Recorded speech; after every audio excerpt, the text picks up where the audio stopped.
சரிவா செஞ்சு பார்க்கணும். கசவனமா இருக்கிறத வச்சு செய்வோம். வெங்காயம் தக்காளி வதக்குவோம், இஞ்சி கூட அதுக்கு மேலே ஒரு ஸ்பூன் அரைச்சி கொட்டுவோம்.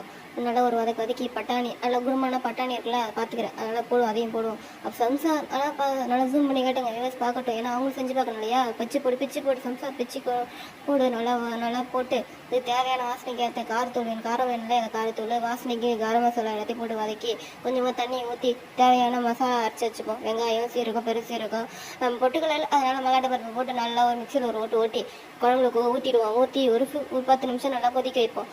நல்லா கொதி ஸ்லோ வச்சு கொதிக்க வைங்க. நல்லா கொதிக்க வாசனை ஆஹா அள்ளி போட்டு பாரா சம்சா மேலே தெரியுது.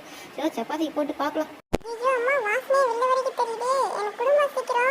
அவசரப்படாத, கொடுக்குறேன் அம்மா.